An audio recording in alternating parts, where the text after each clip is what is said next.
What's going on, Guardians? It's Tizzle here, and in this video, I'm going to be showing off my new favorite Warlock build in Destiny. This build is extremely fun to play, has incredibly high ability uptime, huge damage resistance, and great damage output. Back when Bungie was introducing us to the concept of Strand, one of the developers mentioned how Strand was supposed to be the high actions per minute subclass, and this build cranks that philosophy up to 11. The more you use your abilities, the more you get your other abilities back. The synergy in this build is top notch. So without further ado, let's break it all down. So I want to start with the aspects because that is very important to this build. I used this build last season, but I felt like it was missing something. We only had 2 aspects last season, and Mindspun Invocation just didn't synergize well with this build. It wants you to consume your Threadling grenade to perch Threadlings, but the point of this build is to throw Threadling grenades. So I kept this build ready for the new aspect that arrived in Season of the Deep. This aspect is called the Wanderer, and it states tangles that you throw attach to targets and detonate into a suspending burst. Threadling final blows create a tangle. So we can use our Threadling grenades to create a tangle, and then use that tangle to suspend and damage targets. And since we aren't using Mindspun Invocation, that leaves us with Weaver's Call, where casting our Rift weaves 3 Threadlings and deploys any Threadlings that we have perched. So as you can probably tell, this build is all about creating Threadlings, so naturally, our exotic of choice is the Swarmers. These exotic boots have the intrinsic perk Swarmers. Destroying a tangle spawns a Threadling. Your Threadlings unravel targets that they damage. If you aren't sure what unraveling does, it creates projectiles as you damage unraveled targets, and those projectiles seek out nearby targets. So it basically just helps you add clear faster and more efficiently. And defeating unraveled targets will create a tangle. So can you see the synergy here? We use our Threadlings to create tangles, we throw the tangles to suspend and damage enemies. Rinse, repeat. So the bottleneck of this build is, how do you increase uptime on Threadling generation? Well, to be honest, that is actually quite easy. We have some very powerful fragments and mods to make our ability uptime ridiculously high. So let's start with the fragments. The most important fragment is an obvious one, Thread of Evolution. Threadlings travel farther and deal additional damage. The whole build revolves around Threadlings, so if we can make them hit harder, we might as well. This buffs our Threadling damage by 33%, and it also works with our Needlestorm super. It also gives you plus 10 to your intellect stat, so it's a perfect fragment for this build. The next most important fragment is Thread of Generation. Dealing damage generates grenade energy. This fragment did recently get nerfed, especially for damage over time exotics like Witherhoard and Osteostriga. However, it is still very strong, and as long as you are slaying out, you will get a passive increase to your grenade regen, allowing you to throw more Threadling grenades and keep your ability loop going.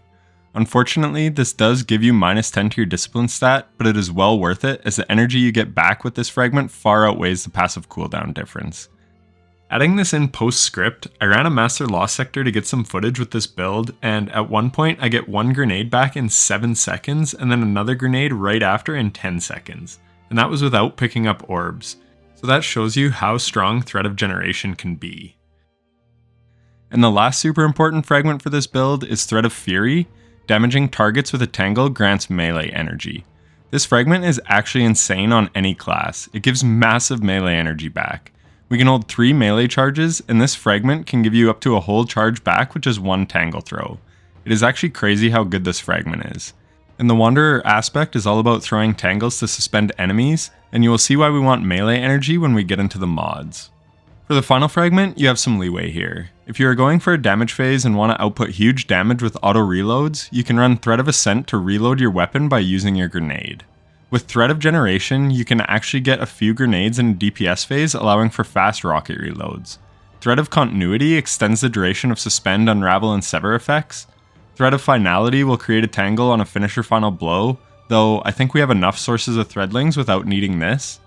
Thread of Mind grants class ability energy for defeating suspended targets, which will keep your ability loop going. Thread of Rebirth allows strand weapons to potentially create a Threadling, but the one I recommend is actually Thread of Warding. Picking up an Orb of Power grants Woven Mail.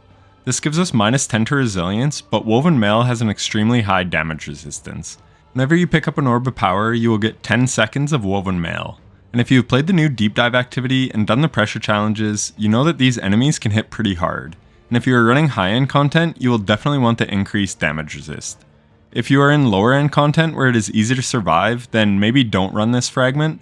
But one of the downsides to Strand is that there is no health regeneration like there is with Solar Restoration or Void Devour. So the big DR comes in very handy. So to quickly recap, for Fragments we are running Thread of Evolution to buff our Threadlings, Thread of Generation for increased grenade regen, Thread of Fury to give us huge melee energy when damaging targets with a Tangle, and Thread of Warding for Woven Mail on Orb Pickup for good survivability and endgame content. One thing that I need to mention is that there is a 15-second cooldown for how often you can create Tangles. This is unfortunate and probably the biggest downside to this build. However, with all the ways we have to create Tangles, you'll be making them literally every 15 seconds. But you may want to pick and choose where you throw your Tangles and try to focus on high priority targets or big groups of adds. Hopefully Bungie reduces this cooldown in the future and that will make this build even better. So next we want to look at the mods for this build. We'll work our way from the helmet on down. We have Ashes to Assets for more super energy on a grenade kill. Again, we will be chucking tons of Threadling grenades, so this will get us our super that much quicker. We also have Font of Wisdom to increase our intellect by 3 tiers. I run 40 intellect, so essentially this gives us 70. And then we have the Dual Current Siphon from the artifact to give us orbs on rapid arc or strand final blows. This will help us create orbs to feed all of our abilities.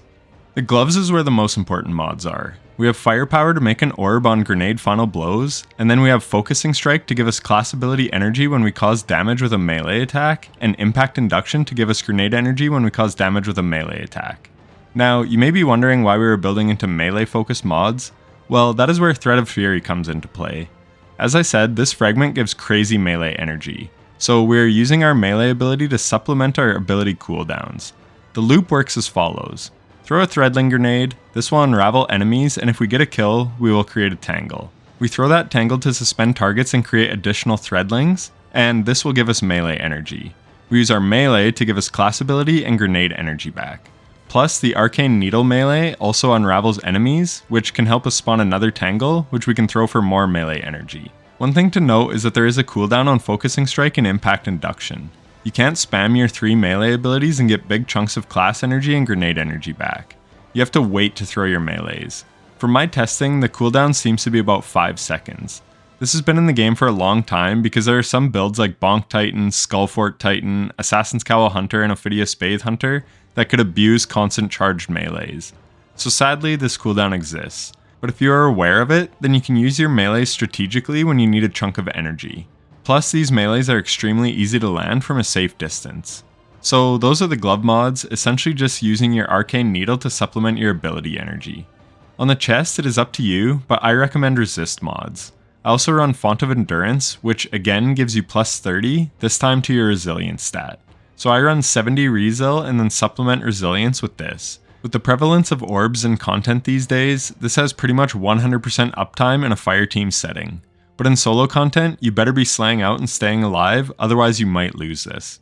Having tier 10 resilience will give you 30% DR, but having tier 7 resilience will only give you 20% DR. So you lose 10% damage resistance, which will make you a little more squishier than you're used to. I'll go more in depth in the stats of this build in a little bit here. So next we have the leg mods. Again, this build is all about spamming abilities and high actions per minute, so we have mods to help that out. We have Insulation to grant class ability energy on orb pickup, and Innervation for grenade energy on orb pickup. And lastly, I mentioned that Strand has no health recovery built in, so I run Recuperation to replenish health on orb pickups. You want to run this mod over Better Already, which starts health regen, because if you are in the fray and take damage, that regeneration gets negated. And you are often in the fray with this build and chucking out abilities constantly.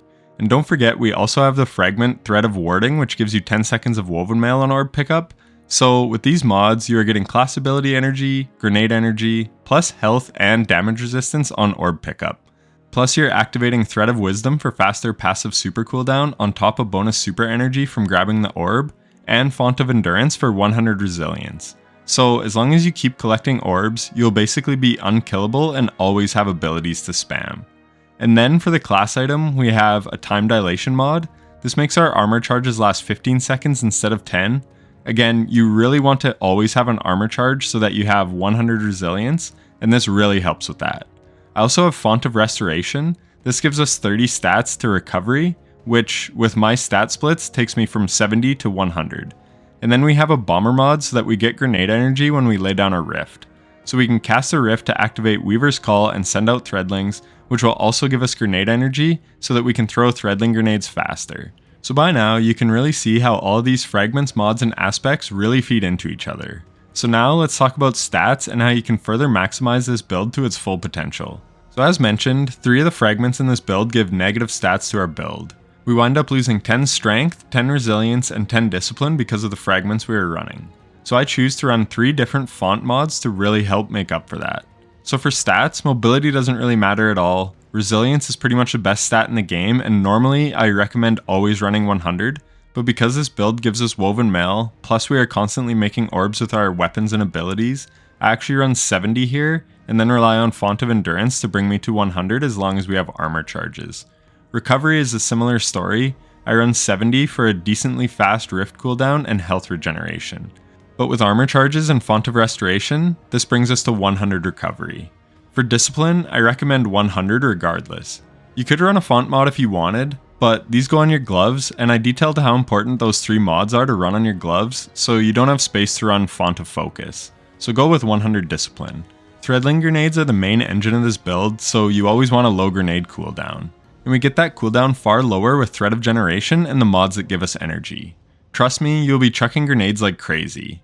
Intellect doesn't really matter that much. I have 40 and Font of Wisdom takes that to 70. However, you could run a heavy ammo finder in its place if you wanted, but I find this build doesn't need weapons all that much as the abilities are plentiful.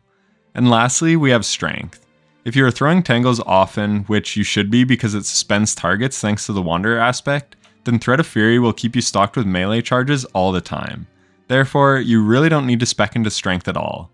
However, if you did want another source for melee energy, you could substitute insulation on your boots with invigoration. The choice is yours. So if you look at my stat splits, as long as I have armor charges, then I have 100 resil, 100 recovery, 100 discipline, and 70 intellect. Those are some cracked stats. If you don't want to run Font of Restoration, you can also run Powerful Attraction to pick up orbs from a distance by activating your class ability. So we've covered the build in full. How about some weapons to throw in here? You can go any number of ways.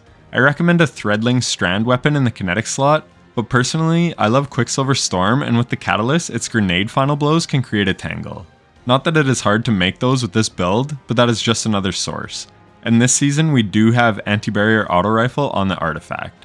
And as I mentioned before, there is that 15-second tangle cooldown.